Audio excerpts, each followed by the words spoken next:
दिल्ली की एक गोपनीय बैठक कक्ष में प्रधानमंत्री नरेंद्र मोदी तीनों सेना प्रमुखों, आर्मी चीफ, नेवी चीफ के साथ बैठे हैं। चेहरे पर दृढ़ संकल्प, आंखों में आग। ये समय है बदला लेने का, वे कहते हैं। और फिर 7 मई 2025 की आधी रात ठीक 1 बजे अंबाला एयरबेस से रफाल जेट्स की गर्जना गूंजती है। अंधेरे को चीरते हुए वे पाकिस्तान की सरहद पार करते हैं और मुरीदा के पंजाब में जैश-ए-मोहम्मद के आतंकी कैंपों पर सटीक हमला बोलते हैं। मिसाइलें दागी जाती हैं, आग की लपटें उठती हैं। यह है ऑपरेशन सिंदूर की शुरुआत, जहां भारत ने आतंक को करारा जवाब दिया। क्या आगे?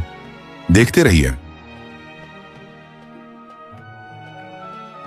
तारीख थी 22 अप्रैल। दोपहर के करीब 1 से 2 बजे के बीच का वक्त था, जब अचानक बैसर्न वैली के घने जंगलों से मौत के 3 साहिब निकले। ये आतंकवादी थे जो पाकिस्तान के आतंकी संगठन लश्कर-ए-तैयबा की एक शाखा द रेजिस्टेंस फ्रंट यानी TRF के लिए काम करते थे। इन दरिंदों के हाथों में AK-47 और M4 कार्बाइन जैसी खतरनाक अत्याधुनिक रफलें थीं। उन्होंने आते ही वहां घूमने आए पर्यटकों को अपने कब्जे में ले लिया।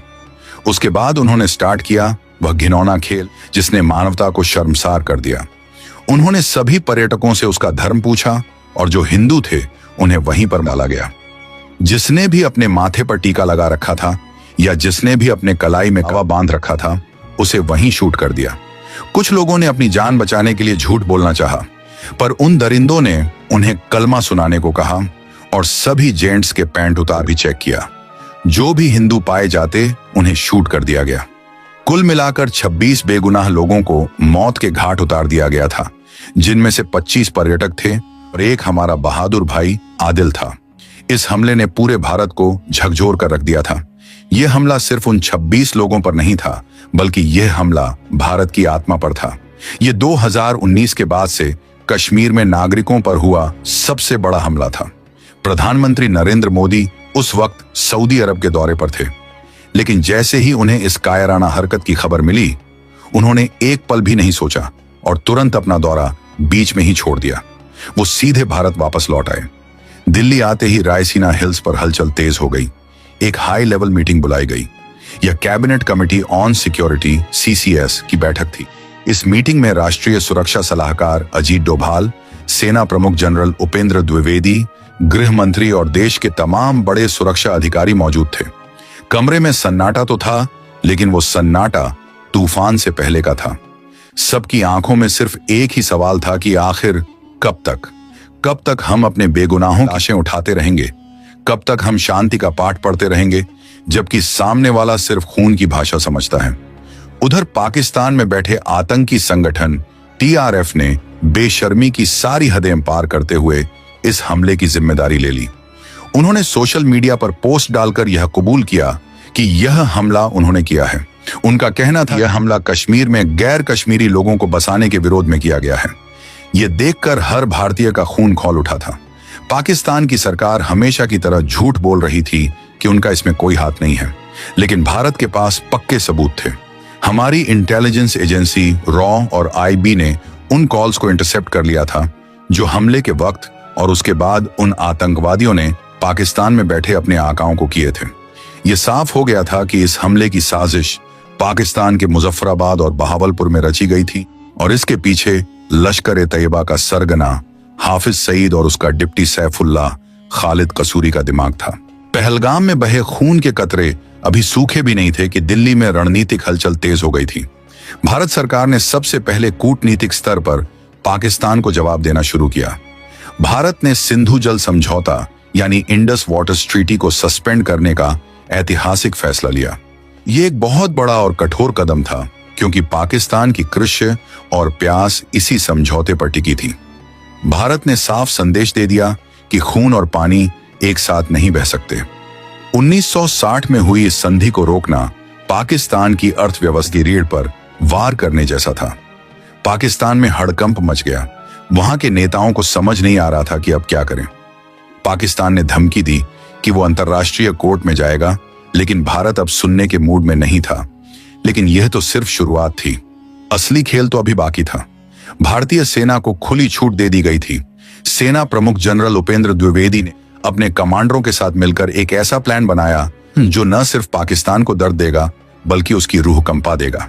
इस प्लान का नाम रखा गया ऑपरेशन सिंदूर। आप सोच रहे होंगे कि इस ऑपरेशन का नाम ऑपरेशन सिंदूर ही क्यों रखा गया। इसके पीछे एक बहुत ही भावुक और दिल को छू लेने वाली वजह थी।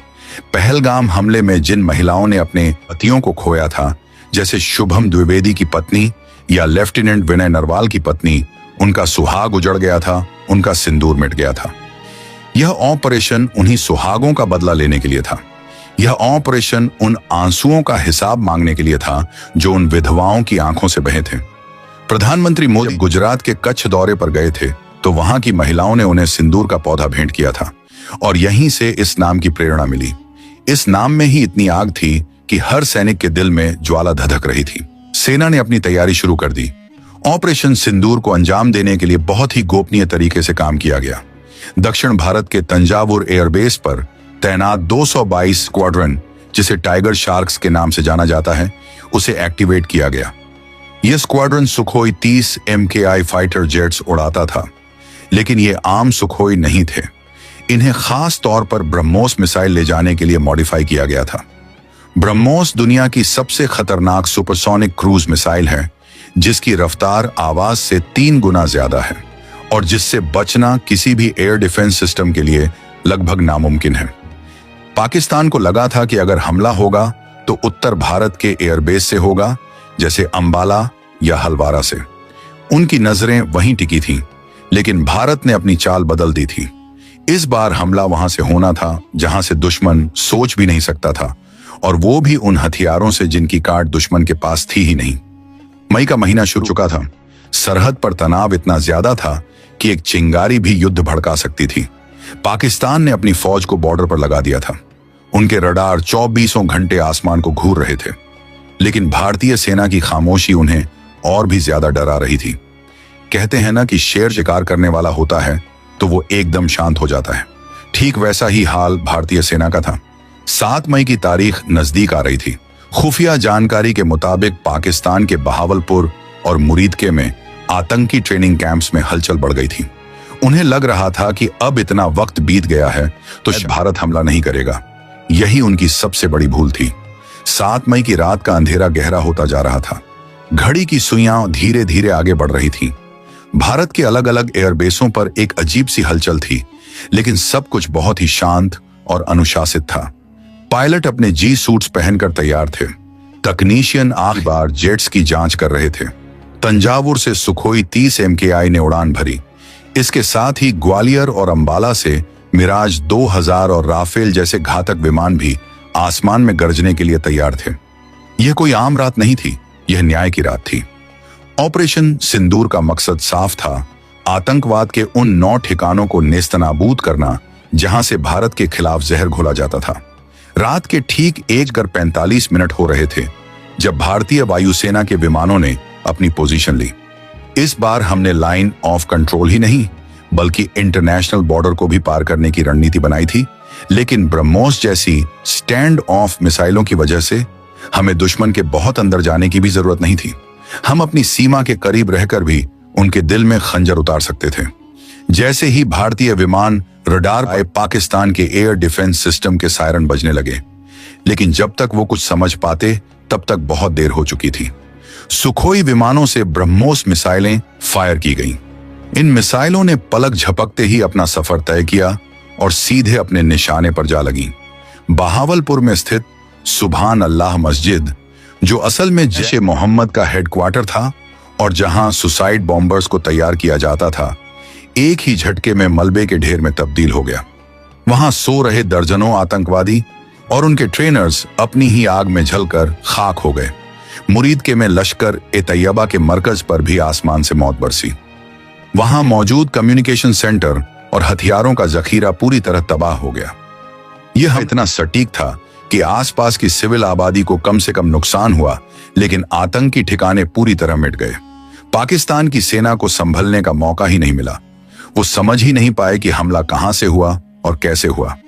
भारत ने इलेक्ट्रॉनिक वॉरफेयर का भी बेहतरीन इस्तेमाल किया था, जिससे पाकिस्तान के रडार कुछ समय के लिए अंधे हो गए थे। इसे जैमिंग कहते हैं। हमारे विमानों ने अपना काम किया और सुरक्षित वापस अपनी सीमा में लौट आए, लेकिन यह हमला सिर्फ हवाई नहीं था। भारतीय सेना की आर्टिलरी यानी तोपखाने ने भी पीओके में मौजूद आतंकी लॉन्च पैड्स पर गोले बरसाने शुरू कर दिए थे। पिनाका रॉकेट सिस्टम ने रात के अंधेरे को दिन की रोशनी में बदल दिया था। पीओके में छिपे बैठे आतंकवादी जो भारत में घुसपैठ की फिराक में थे, उन्हें वहीं के वहीं ढेर कर दिया गया। सुबह होते होते पूरी दुनिया को पता चल गया कि भारत ने पाकिस्तान के अंदर घुसकर 9 आतंकी ठिकानों को नेस्तनाबूद कर दिया है। भारतीय सेना के डीजीएमओ ने सुबह एक कॉन्फ्रेंस की और बहुत ही सधे हुए शब्दों में कहा कि हमने अपनी सुरक्षा के लिए यह कदम उठाया है। उन्होंने साफ किया कि यह एक नॉन मिलिट्री प्रीमेप्टिव स्ट्राइक थी, जिसका मकसद सिर्फ आतंकवादियों को खत्म करना था, न कि पाकिस्तानी सेना या आम नागरिकों को। जनरल उपेंद्र द्विवेदी ने बाद में एक किस्सा भी शेयर किया कि जब वो एक सेमिनार में थे, तब तत्कालीन डीजीएमओ राजीव घई ने उनके कान में आकर सिर्फ इतना कहा था, सर छोटा सा, जिसका मतलब था कि मिशन शुरू हो चुका है। ये कोड वर्ड बताता है कि हमारी सेना कितनी गोपनीय और प्रोफेशनल तरीके से काम करती है। पाकिस्तान में मातम पसर गया था। उनके मीडिया चैनल चीख चीख कर कह रहे थे कि भारत ने हमला किया है। पाकिस्तानी सेना अपनी इज्जत बचाने के लिए झूठ बोल रही थी। कुछ खास नुकसान नहीं हुआ है, सिर्फ कुछ पेड़ गिरे हैं। लेकिन सैटेलाइट तस्वीरें झूठ नहीं बोलती। पूरी दुनिया ने देखा कि कैसे वो इमारतें जो कल तक खड़ी थीं, अब वहां सिर्फ मलबे के ढेर और गड्ढे बचे थे। 8 मई की सुबह का सूरज अभी ठीक से निकला भी नहीं था कि आसमान में जंग के बादल छा गए। पाकिस्तान में खलबली मची हुई थी। ऑपरेशन सिंदूर ने उनकी सुरक्षा व्यवस्था की पोल खोल दी थी। वहां की जनता अपनी ही सेना पर सवाल उठा रही थी कि वो देश की रक्षा करने में नाकाम रहे हैं। अपनी आंख बचाने की बौखलाहट में और अपनी जनता का गुस्सा शांत करने के लिए पाकिस्तानी सेना ने पलटवार करने का फैसला किया। उन्होंने इस जवाबी कार्रवाई को नाम दिया ऑपरेशन बुनियन आम मरसूस। यह नाम उन्होंने कुरान की एक आयत से लिया था, जिसका मतलब होता है सीसा पिलाई हुई दीवार। पाकिस्तान यह दिखाना चाहता था कि वो भी कमजोर नहीं है और ईंट का जवाब पत्थर से दे सकता है। 8 मई की सुबह होते ही पाकिस्तान ने वो गलती कर दी जिसका इंतजार भारत कर रहा था। पाकिस्तान ने भारत के सैन्य ठिकानों पर मिसाइल और ड्रोन से हमले शुरू कर दिए। यह एक बहुत ही गंभीर स्थिति थी, क्योंकि अब तक जो लड़ाई सिर्फ आतंकवादियों के खिलाफ थी, अब वो 2 देशों की सेनाओं के बीच की सीधी लड़ाई बन चुकी थी। पाकिस्तान ने पंजाब और जम्मू कश्मीर में स्थित भारतीय एयरबेसों को निशाना बनाया। पठानकोट, आदमपुर, बठिंडा और श्रीनगर जैसे शहरों में हवाई हमले के सायरन बजने लगे। लोग अपने घर दुबक गए। आसमान में धुएं के गुब्बार दिखाई देने लगे। पाकिस्तान ने दावा किया कि उसने भारत के कई ठिकानों को तबाह कर दिया है, जिनमें ऊधमपुर और पठानकोट एयरबेस शामिल हैं। लेकिन पाकिस्तान को यह नहीं पता था कि भारत पहले से ही तैयार था। भारत के पास वो अभेद्य कवच था जिसे भेदना पाकिस्तान के बस की बात नहीं थी। उस कवच नाम था S-400 ट्रायम्फ। जैसे ही पाकिस्तानी मिसाइलों और ड्रोन्स ने भारतीय सीमा में प्रवेश किया, आदमपुर और अन्य रणनीतिक ठिकानों पर तैनात S-400 सिस्टम के रडार ने उन्हें सैकड़ों किलोमीटर दूर ही पकड़ लिया। कंट्रोल रूम में बैठे अधिकारियों ने तुरंत एक्शन लिया और एक के बाद एक इंटरसेप्टर मिसाइलें हवा में दागी गईं। नारा देखने लायक था। हवा में ही पाकिस्तानी मिसाइलों के परखच्चे उड़ गए। जोरदार धमाकों की आवाज से पूरा इलाका गूंज उठा। लेकिन यह धमाके जमीन पर नहीं बल्कि आसमान में हुए थे। भारत का इंटीग्रेटेड काउंटर ड्रोन ग्रिड भी पूरी तरह एक्टिव था। जो छोटे ड्रोन रडार की पकड़ से बच सकते थे, उन्हें एंटी ड्रोन गन्स और लेजर सिस्टम से जलाकर राख कर दिया गया। पाकिस्तानी सेना ने अपने मीडिया के जरिए दावा किया कि उन्होंने भारत को भारी नुकसान पहुंचाया है और S-400 सिस्टम को भी निशाना बनाया है। लेकिन सच तो यह था कि उनका एक भी वार सही निशाने पर नहीं लगा था। जो मलबा गिरा उस पर साफ साफ पाकिस्तानी मार्किंग्स थीं, जिसे बाद में दुनिया को दिखाया गया। हमारे NSA अजीत डोभाल ने बाद में चुनौती देते हुए कहा था कि विदेशी मीडिया एक भी फोटो दिखाए जिसमें भारत की तरफ कोई नुकसान हुआ हो। यहां तक कि एक कांच भी नहीं टूटा था। यह भारत की डिफेंस टेक्नोलॉजी की जीत थी। लेकिन पाकिस्तान की हिमाकत सिर्फ मिसाइलों तक सीमित नहीं थी। उन्होंने अपने फाइटर जेट्स भी भेजे थे। आसमान में अब तक की सबसे बड़ी डॉग फाइट यानी हवाई लड़ाई शुरू हो चुकी थी। एक तरफ पाकिस्तान के F-16 और JF-17 थे, तो दूसरी तरफ भारत के मिराज 2000, सुखोई 30 और राफेल। रडार स्क्रीन पर लाल और हरे डॉट्स की भरमार थी। दोनों देशों के मिलाकर करीब 114 से ज्यादा फाइटर जेट्स एक दूसरे के आमने सामने थे। यह 1971 की जंग के बाद का सबसे बड़ा हवाई टकराव था। भारतीय वायुसेना के जांबाज पायलटों ने गजब के कौशल का प्रदर्शन किया। हमारे पायलटों ने न सिर्फ अपने एयरबेस को बचाया, बल्कि दुश्मन के जहाजों को दौड़ा दौड़ा कर खदेड़ा। खबरों के मुताबिक भारत ने पाकिस्तान के 5 फाइटर जेट्स को मार गिराया, जिनमें उनका एक अर्ली वार्निंग एयरक्राफ्ट भी शामिल था। हालांकि इस लड़ाई में भारत को भी कुछ नुकसान उठाना पड़ा। हमारे सीडीएस जनरल अनिल चौहान ने बाद में माना कि शुरुआत में हमें कुछ टेक्निकल गलतियों की वजह से नुकसान हुआ और हमारे कुछ जेट्स भी गिरे। उन्होंने इसे टैक्टिकल एरर बताया, लेकिन हमने अपनी गलतियों से तुरंत सीखा और अगले 48 घंटों में ही बाजी पलट दी। भारत ने अब अपनी रणनीति बदल दी। हमने अब सिर्फ रक्षा करना छोड़ दिया और हम आक्रामक हो गए।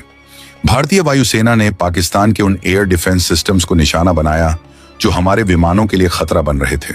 लाहौर के पास तैनात उनके रडार स्टेशन को एक सटीक हमले में उड़ा दिया गया।